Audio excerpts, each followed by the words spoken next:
الحمد لله وكفى وسلام على عباده الذين اصطفى أما بعد فأعوذ بالله من الشيطان الرجيم بسم الله الرحمن الرحيم لئن شكرتم لأزيدنكم ولئن كفرتم إن عذابي لشديد وقال النبي صلى الله عليه وسلم لا يؤمن أحدكم حتى يكون هواه تبعا لما جئت به أو كما قال عليه الصلاة والسلام سبحانك لا علم لنا إلا ما علمتنا إنك أنت العليم الحكيم اللهم صل على سيدنا محمد وعلى آل سيدنا محمد وبارك وسلم.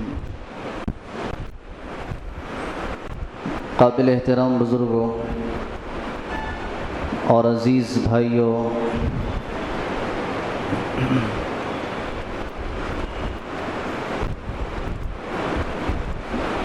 ہم انسانوں پر اللہ تعالیٰ کی بے شمار نعمتیں ہیں.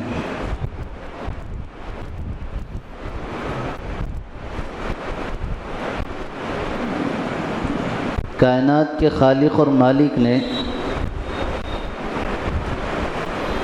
ہم انسانوں کو جو نعمتیں عطا فرمائی، اگر کوئی اس کو گننا چاہے، کوئی اسے شمار کرنا چاہے، ساری عمر بھی خرچ ہو جائے، لیکن اللہ کی نعمتوں کو کوئی گن نہیں سکتا. وَإِن تَعُدُّوا نِعْمَةَ اللَّهِ لَا تُحْصُوهَا. اگر تم اللہ تعالیٰ کی نعمتوں کو گننا چاہو، لا تحصوها، تم اللہ کی نعمتوں کو گن نہیں سکتے. کون سی نعمت جس کو گن سکتے ہو؟ کون سی نعمت جس کو شمار کر سکتے ہو؟ نعمتیں ہی نعمتیں ہیں. ایک آدھ کوئی قطرہ ٹپکتا تو انسان کہہ سکتا کہ قطرہ ہے، اور جس کی طرف سے نعمتوں کی بارش ہی بارش ہو اور برسات ہو، موسلادھار برسات ہو، تو اس کے قطرے گنے نہیں جا سکتے. ایسے ہی اللہ کی نعمتیں برس رہی ہیں ہم انسانوں پر، چاہے وہ نعمتیں ہمارے اپنے اندرون سے ہو، ہماری اپنی جسم کی جسمانی طاقت اور صحت سے ہو، یا ہماری اپنی باہر کی دنیا سے ہو، نعمتیں ہی نعمتیں.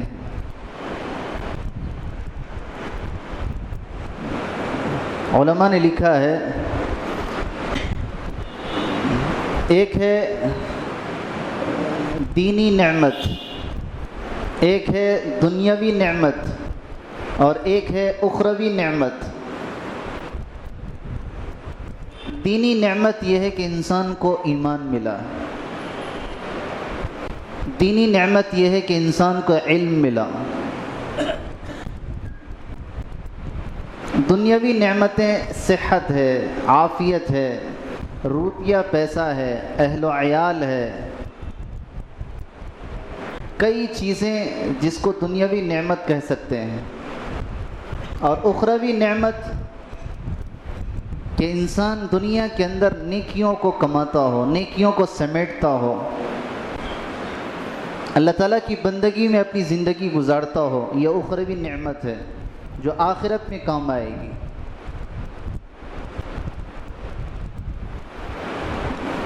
ان ساری نعمتوں کے ہوتے ہوئے ہم پر کون سی ذمہ داری ہے؟ ہمیں کیا کرنا چاہیے؟ ان نعمتوں کی برسات پر ہم انسانوں کی ذمہ داری ہے اللہ کا شکر، اس کی شکر گزاری کرنا.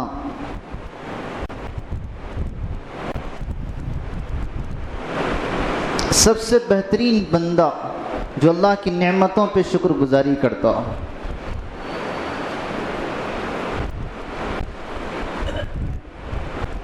یہ بھی ایک مستقل عبادت علماء نے لکھی ہے کہ نعمتوں پہ شکر گزاری کرنا یہ بھی عبادت ہے،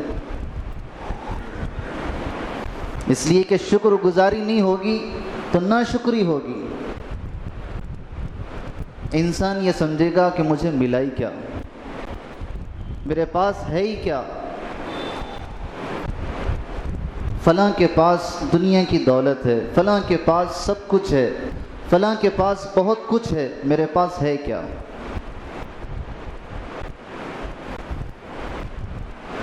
شکر گزاری ہماری اپنی زندگی میں اس وقت پیدا ہوگی جب ہم نیچے والوں کو دیکھیں، اپنے سے کمتر لوگوں کو دیکھیں۔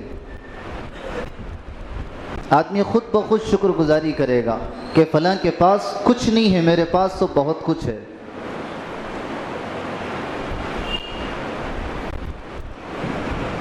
شیخ سعدی رحمۃ اللہ علیہ، جن کی فارسی کی کتابیں بڑی مشہور ہے، بڑے حکیم تھے، دانا تھے، عقل مند تھے، صاحب علم تھے۔ راستے میں چلتے ہوئے ان کی اپنی چپل، ان کا اپنا جوتا ٹوٹ گیا، بغیر جوتے کے چل رہے تھے، تو اپنے دونوں پیروں کو دیکھا، چپل نہیں ہے، کوئی جوتا نہیں ہے، بڑی ناگواری محسوس ہوئی کہ بغیر جوتے کے ہوں۔ لیکن آگے نظر اٹھائی، سامنے سے دیکھا ایک ایسا آدمی ہے جس کے دونوں پیر بھی نہیں تھے، وہ اپنی بیساکھیوں پر، لکڑیوں پر ٹیک لگائے آ رہا تھا۔ تو جیسے ہی نظر پڑی تو فوری کہنے لگے اللہ کا شکر ہے، اللہ نے پیر تو دیے ہیں، اللہ تعالیٰ نے پیر تو دیے ہیں، کہ اس کے تو پیر بھی نہیں ہیں۔ تو آدمی صرف چپل اور جوتے پر ناشکری کر بیٹھتا، لیکن اگر اپنے سے کم کو دیکھتا تو وہی چیز اس کے لیے شکر گزاری کا ذریعہ بن جاتی۔ تو ہمارے اپنے معاشرے کے اندر، ہمارے اپنے سماج، سوسائٹی کے اندر ہمیں کس کو دیکھنا ہے؟ ہمیں دیکھنا ہے اپنے سے کم لوگوں کو۔ ایک بزرگ کہتے ہیں کہ میری اپنی زندگی جب تک میں امیروں کے محلے میں تھا بہت تنگی کی گزرتی تھی، بہت تنگی کی گزرتی تھی۔ جب بھی باہر نکلتا کسی کی گاڑی گزرتی کہ خیال آتا میرے پاس نہیں ہے، جب بھی باہر نکلتا کسی کا کپڑا دکھتا خیال آتا یہ کپڑا تو میرے پاس نہیں ہے۔ صبح شام تشویش تھی، پریشانی تھی، سوچ بکھری ہوئی تھی۔ میں نے اپنا مکان بدلا، اس محلے کے اندر اپنا مکان لیا جو بالکل غربت کی سطح پہ تھا۔ جب میں وہاں پہنچا میری صبح بھی شکر کی تھی، میری شام بھی شکر کی تھی۔ پھر میری اپنی دل کی پریشانی ختم ہو گئی، ذہن کی پریشانی ختم ہو گئی، میری شکر کی زندگی گزرنے لگی کہ جس کو دیکھتا زبان پہ شکر ہوتا کہ اللہ نے بڑی نعمتوں سے نوازا۔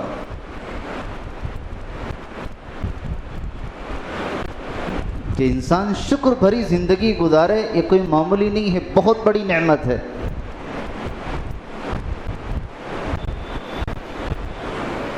اللہ تعالیٰ نے حضرت داؤد علیہ السلام کو وحی کی، اعملوا آل داؤد شکرا، اے داؤد شکر گزار بندے بنو،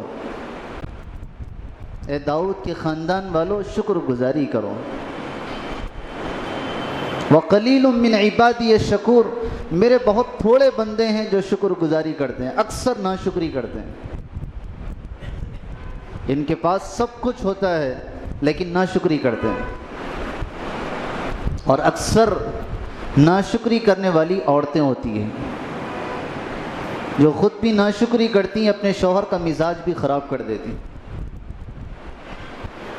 جہاں دوسرے کے گھر میں گئی وہاں کے پردے، وہاں کی قالین، وہاں کا زیور، وہاں کا فرنیچر اور وہاں کی مشنری، وہاں کی مشینیں دیکھے گی، اب یہاں اپنے گھر واپس آ کر اپنے شوہر پر پریشر ہوگا کہ اس جیسی چیزیں یہاں بھی چاہیے۔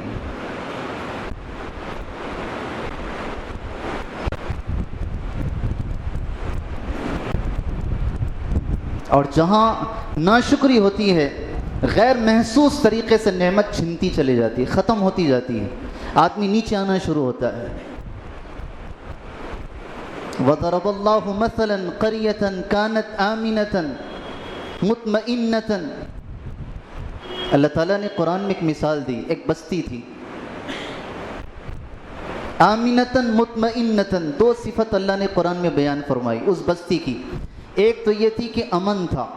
امن کس کو کہتے ہیں؟ دشمن کا ڈر نہیں، دشمن کا خوف نہیں، باہر سے اطمینان۔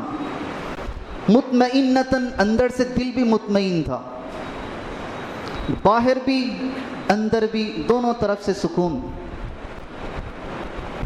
اس بستی کو چاہیے تھا کہ شکر ادا کرے، لیکن اس نے فَكَفَرَتْ بِأَنْعُمِ اللَّهِ، اس نے اللہ تعالیٰ کی نعمتوں کی ناشکری شروع کر دی۔ کچھ پاس نہیں ہے، فلاں کے پاس، فلاں کے پاس، فلاں کے پاس، اپنی زندگی اسے کم نظر آنے لگی۔ فَأَذَاقَهَا اللَّهُ لِبَاسَ الْجُوعِ وَالْخَوْفِ، اللہ تعالیٰ نے پھر بھوک کا لباس پہنا دیا، خوف کا لباس پہنا دیا۔ صبح شام بھوک، صبح شام بے چینی، بے سکونی، خوف کی زندگی، دشمن کے سائے، محض ناشکری تھی کہ ہماری ناشکری خود ہماری بے چینی کا ذریعہ ہے اور کچھ نہیں۔ اور آدمی شکر گزاری کرے، اپنی اطمینان خود جمع کر سکتا ہے، اپنا اطمینان خود اپنے ہاتھوں کما سکتا ہے شکر گزاری کے ذریعے۔ ڈاکٹر عبدالحی عارفی رحمۃ اللہ علیہ بہت بڑے حکیم گزرے ہیں، بڑے بڑے بزرگوں کی صحبت میں رہا کرتے تھے۔ آپ نے فرمایا اپنے مریدوں سے، اپنے شاگردوں سے کہ دیکھو ہم اس زمانے کے اندر ہے کہ بڑے بڑے مجاہدے نہیں کر سکتے، کہ فاقے کریں، بھوک اور پیاس برداشت کریں اور اون جیسا موٹا لباس پہنے، ہم سے وہ فاقے نہیں ہو سکتے جو بڑے بڑے بزرگوں نے برداشت کیے، مجاہدے کیے۔ ہم تو صرف اتنا کر لیں، ہر موقع پر اللہ کا شکر ادا کر لیں، ہر موقع پر جو بھی نعمت سامنے آئے، جس قسم کی بھی آئے، جیسی بھی آئے، اللہ کا شکر ادا کر لیں۔ آدمی کھانے کا لقمہ اٹھائے، پانی کا گھونٹ پیے، سب سے پہلے اسے یہ احساس ہو کہ ہم تو گناہوں کی وجہ سے اس کے مستحق بھی نہیں تھے، خدا نے پھر بھی دے دیا۔ ہم تو اپنی بدعمالیوں کی وجہ سے اس کے مستحق بھی نہیں تھے، وہ تو ہمیں بھوکا رکھتا، وہ تو ہمیں پیاسا رکھتا، لیکن اس نے پھر بھی ہمارے لیے دسترخوان کا انتظام کیا۔ اگر آدمی یہ سمجھے کہ میں تو اس سے زیادہ کا حقدار تھا، یہ تو مجھے ملا ہی کیا، تو یہاں سے پھر ناشکری شروع ہوتی۔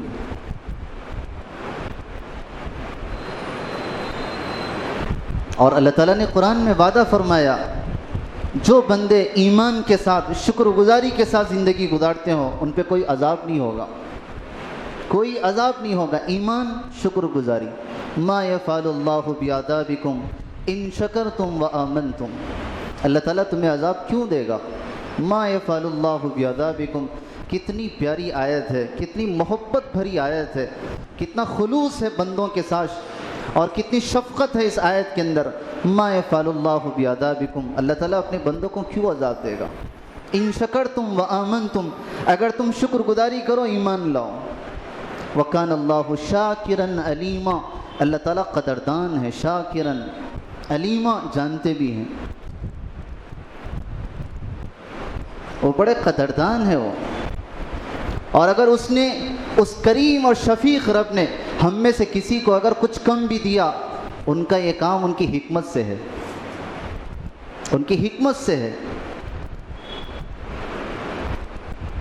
لو بسط اللہ الرزق لعبادہ لبغوا فی الارض، اور واقعی اس آیت نے ہم انسانوں کے بہت بڑے ذہنی ٹینشن کو دور کر دیا۔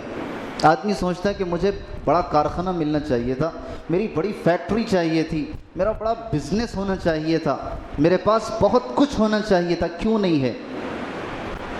جیسے آج کل کے ہمارے اپنے نوجوان ہیں جو بہت جلد ترقی کرنا چاہتے ہیں، ایک قدم یہاں ہو تو دوسرا قدم امریکہ میں رکھنا چاہتے ہیں، ایک قدم انڈیا میں، دوسرا قدم کینیڈا ہو، کہ دیکھتے ہی دیکھے کروڑ پتی بن جائیں۔ اور اس کی ایک نحوست یہ بھی ہے کہ وہ جو پروگرام دیکھتے ہیں کون بنے گا منحوس، تو اس کی ایک وجہ بھی ہے کہ اس نے ذہن خراب کر دیے۔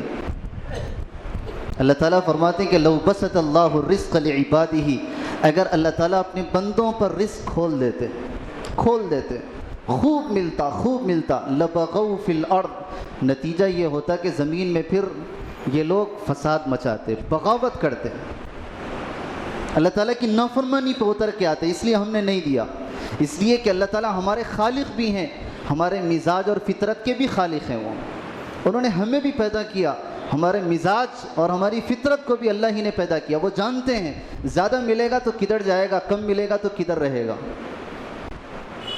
زیادہ ملے گا پٹری چینج ہو جائے گی، راستہ بدل جائے گا، مسجد کو آنے والا مسجد نظر نہیں آئے گی، کام اتنا ہے، نہ پیسے گننے کی فرصت نہ بل لکھنے کی فرصت، مسجد نظر نہیں آ رہی، کسب موقع ہی نہیں ہے، کسٹمر نہیں چھوڑ رہے ہیں۔ اور اگر آدمی کو حساب سے ملے تو اسے گھر بھی نظر آئے گا، مسجد بھی نظر آئے گی، دین بھی نظر آئے گا، دنیا بھی نظر آئے گی۔ تو اللہ تعالیٰ ایک اعتدال سے ہمیں دیتے ہیں کہ تاکہ آدمی کی عقل ٹھکانے رہے، وہ آپے سے باہر نہ ہو، لبغوا فی الارض، ورنہ زمین میں فساد ہو جائے گا۔ ابھی آپ نے سنا ہوگا ایک ملک کی کارگزاری کہ جس نے ایک شادی پر 200 کروڑ خرچ کیے تھے، حالیہ شادی، ایک شادی ہوئی جس پہ 200 کروڑ صرف ایک شادی پہ خرچ ہوئے۔ یہ ہے ہم انسانوں کی بغاوت کا حال، فساد کا، نافرمانی کا حال۔ اس لیے اللہ تعالیٰ دیکھتے ہیں کہ کس کو کیسے دینا ہے۔ بندوں کے اندر شکر گزاری ہو تو تھوڑی چیز بھی بہت نظر آتی ہے۔ اور اللہ تعالیٰ نے قرآن میں کئی جگہ فرمایا کہ دیکھو شکر گزاری کرو، شکر گزاری کرو۔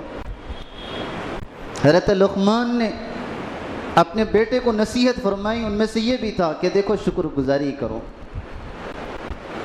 شکر گزاری سے نعمت بڑھتی بھی ہے، شکر گزاری سے نعمت کے اندر اطمینان پیدا ہوتا ہے، قلب کے اندر سکون پیدا ہوتا ہے۔ آدمی جو چیز نہیں ہے اس کو نہ دیکھے، جو ہے اس کو دیکھے، میرے پاس اس وقت کیا ہے۔ اللہ تعالیٰ نے ہر آدمی کو کچھ ایسی چیز خاص دی ہے جو دوسرے کو نہیں دی۔ اگر آدمی اس پہ غور کر لے بہت اطمینان رہے گا۔ ایک صاحب بھاگے ہوئے حضرت عبداللہ بن سہل کے پاس آئے اور آ کے کہنے لگے کہ رات چور آیا تھا اور اس نے سامان سارا چرا لیا، میرا گھر اس نے صاف کر دیا۔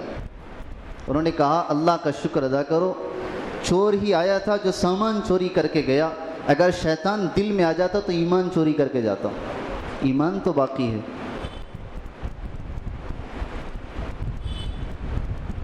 ایک بزرگ کے گھر چوری ہوئی، پڑوس کے لوگ صبح تعزیت کے لیے آئے، تسلی کے لیے آئے۔ انہوں نے کہا کہ مجھے کوئی تسلی کی ضرورت نہیں ہے، جتنا چوری ہوا ہے وہ آدھا تھا، آدھا باقی ہے، اللہ کا شکر ہے۔ اپنی بقیہ چیزوں پر اللہ کا شکر ادا کیا کرتے تھے، بقیہ نعمتوں پہ اللہ کا شکر ادا کیا کرتے تھے۔ دیوبند کے ایک بہت بڑے بزرگ صاحب نسبت حضرت اصغر میاں رحمۃ اللہ علیہ شدید بخار میں ہیں، بخار کی وجہ سے رگیں پھول رہی تھی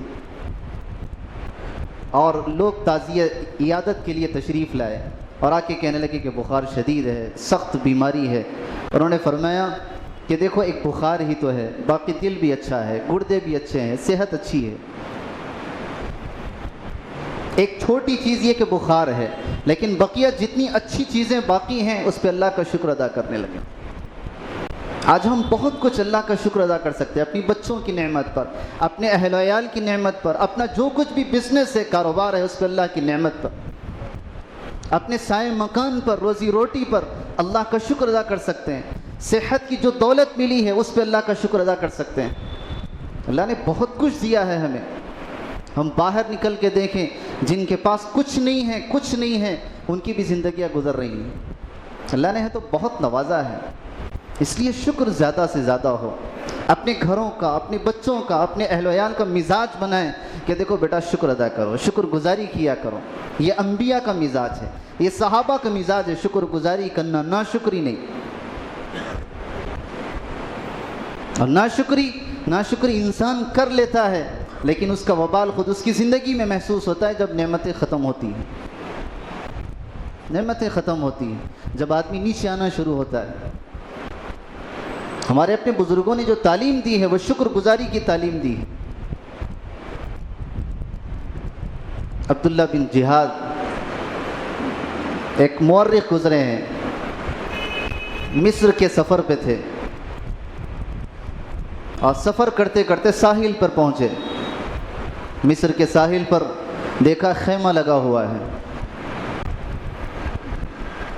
حیران تھے کہ اس ساحل پر خیمہ کس کا ہے، اور جب اندر گئے خیمے میں جھانکا، دیکھا کہ ایک ایسے صاحب بیٹھے ہوئے ہیں جو آنکھ سے بھی معذور ہیں، کان صرف سنائی دے رہے ہیں، اور دونوں ہاتھ بھی نہیں ہیں، دونوں پیر بھی نہیں ہیں، نابینا اور دونوں ہاتھ اور دونوں پیر سے معذور ایک ہی جگہ بیٹھے ہوئے ہیں۔ قریب گئے، زبان سے شکر جاری ہے، اللہ کا شکر ہے، اللہ کا شکر ہے، اللہ کا شکر ہے۔ حضرت عبداللہ کہتے ہیں کہ میں نے پوچھا آپ کے پاس آنکھ بھی نہیں ہے کہ جو دنیا کو دیکھ سکے، پیر بھی نہیں ہے، ہاتھ بھی نہیں ہے، کس پہ آپ شکر ادا کر رہے ہیں؟ انہوں نے کہا کہ بیٹا جانتے نہیں ہو، زبان تو ہے، اسی زبان سے اللہ کا شکر ادا کر رہا ہوں، اس سے بڑی نعمت اور کیا چاہیے؟ اور بقیہ جو جسم ہے وہ بھی اللہ کا ہے، اس پہ اللہ کا شکر ادا کر رہا ہوں۔ اور کہنے لگے ایک میرا چھوٹا سا بیٹا ہے جو میری خدمت کرتا ہے، میرے لیے صبح شام کھانے کا انتظام کرتا ہے، 3 دن سے لاپتہ ہے، ذرا دیکھ کے آؤ کہاں گیا۔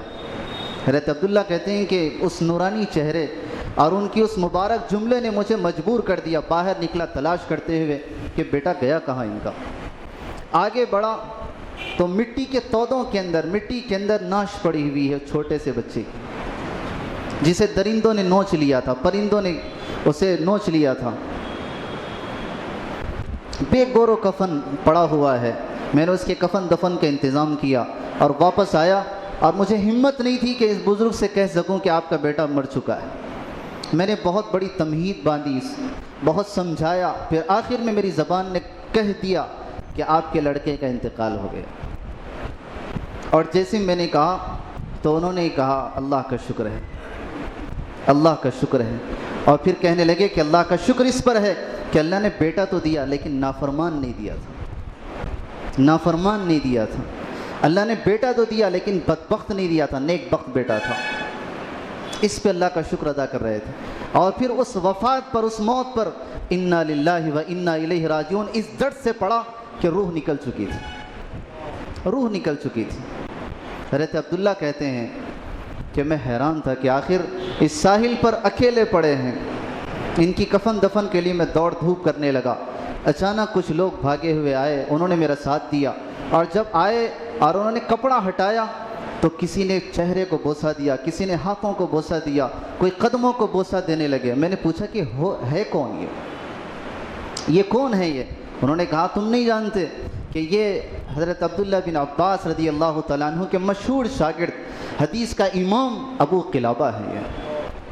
یہ وہ ہیں جن کی زبان ہمیشہ شکر کے اندر رہی تھی، یہ وہ آنکھیں ہیں جنہوں نے کبھی نامحرم کو نہیں دیکھا، یہ وہ ہاتھ ہے جو ہاتھ سے معذور ہی ہیں لیکن کسی پہ ظلم نہیں کیے تھے۔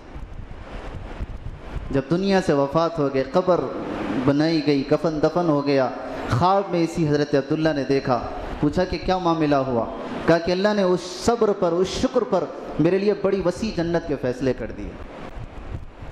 کہ شکر بہت بڑی نعمت ہے۔ علماء نے لکھا ہے، مفسرین نے لکھا ہے کہ سارا قرآن کا خلاصہ اللہ تعالیٰ نے سورہ فاتحہ میں جمع کیا ہے، سورہ فاتحہ میں جمع کیا ہے۔ اس لیے سنتوں میں بھی سورہ فاتحہ، فرائض میں بھی سورہ فاتحہ پڑھی جاتی ہے، اور سارے سورہ فاتحہ کے اندر سب سے پہلا جملہ الحمدللہ رب العالمین۔ ساری تعریفیں اس رب کے لیے، اس اللہ کے لیے جو عالمین کا پالنہار ہے۔ قرآن اللہ نے یہاں سے شروع کروایا کہ بندو سمجھو تو صحیح کہ نعمتیں کیسی تمہیں ملی ہیں۔ اللہ نے بہت دیا ہے، ہمیں بہت دیا ہے، کبھی تنہائی میں سوچے تو صحیح کہ کیا کیا نہیں ملا۔ فَبِأَيِّ آلَاءِ رَبِّكُمَا تُكَذِّبَانِ، تم کون سی رب کی نعمتوں کو جھٹلاتے ہو؟ کیا نہیں ہے تمہارے پاس؟ لیکن ہم نے سوچا نہیں۔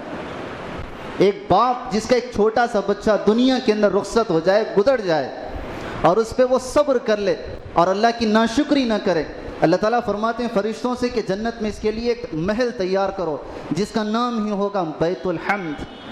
حمد تعریف کا گھر، اس لیے کہ اس نے میری ایک امانت کے لینے پر اس نے صبر کیا تھا کہ جہاں تھوڑی سی شکر گزاری ہے اللہ کی طرف سے اور برسات ہے اور بہت کچھ نعمتیں ملتی ہیں۔ اس لیے ہم اپنے آس پاس ان کو دیکھیں جن کے پاس نہیں ہے، ہماری نظریں ان پہ نہ ہو جن کے پاس ہے، تو ورنہ ناشکری پیدا ہو۔ اللہ تعالیٰ سے دعا ہے اللہ ہمیں شکر گزار بندوں میں شامل فرمائے، اللہ ہماری دنیاوی اخروی نعمتوں میں اللہ مزید اضافہ فرمائے۔ وآخر دعوانا الحمد للہ رب العالمین۔